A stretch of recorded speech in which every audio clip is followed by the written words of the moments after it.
नई बहस शुरू हो गई है। इस बहस की शुरुआत राष्ट्रपति भवन से आए निमंत्रण पत्र से हुई, जिसमें प्रेसिडेंट ऑफ इंडिया की जगह प्रेसिडेंट ऑफ भारत लिखा था। इस निमंत्रण के सामने आने के बाद ही विपक्ष हमलावर हो गया। इंडिया बनाम भारत के विवाद में भले ही कांग्रेस समेत विपक्ष और बीजेपी के बीच नई बहस पैदा हो गई है, लेकिन शीर्ष कोर्ट ने इस मुद्दे पर 2016 में ही एक बहुत बड़ी और अहम टिप्पणी की थी। देश को इंडिया या भारत कहकर संबोधित किया जाना चाहिए। ये सवाल ऐसा नहीं कि पहली बार उठा हो। सालों पहले इससे जुड़ी एक याचिका सुप्रीम कोर्ट में भी दाखिल हुई थी। उस दौरान अदालत ने नाम चुनने को किसी भी व्यक्ति का निजी फैसला बताया था। हालांकि कुछ सालों बाद जब फिर इंडिया नाम को हटाने की याचिका शीर्ष न्यायालय पहुंची, तो अदालत ने सरकार का रुख करने का सुझाव दिया।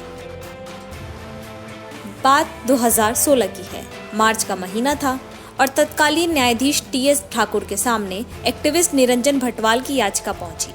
इसमें संविधान के अनुच्छेद 1 में दर्ज शब्दावली पर सफाई की मांग की थी। उनका कहना था कि इंडिया शब्द भारत का शाब्दिक अनुवाद नहीं है। याचिका में कहा गया था कि इतिहास और ग्रंथों में इसे भारत कहा गया है। साथ ही उन्होंने ये भी कहा था कि इंडिया अंग्रेजों की तरफ से कहा गया था। उन्होंने मांग की थी कि देश के नागरिकों को ये बात साफ होनी चाहिए कि उन्हें अपने देश को क्या कहना चाहिए। याचिका पर सुनवाई करते हुए सीजेआई ने कहा था कि कोई भी नागरिक को ये निर्देश नहीं दे सकता कि उन्हें अपने देश को क्या कहना चाहिए। अगर आप इस देश को भारत कहना चाहते हैं तो आगे बढ़ें और इसे भारत कहें। अगर कोई इस देश को इंडिया कहना पसंद करता है तो उसे इंडिया कहने दीजिए, हम दखल नहीं देंगे। एक और याचिका साल 2020 में तत्कालीन सीजेआई एस.ए. बोबड़े के सामने भी पहुंची थी। इसमें भारत के संविधान के अनुच्छेद 1 से इंडिया शब्द हटाने की मांग की गई थी। साथ ही कहा गया था कि देश के नाम में एक समानता होनी चाहिए। सीजेआई ने इस याचिका पर विचार नहीं किया।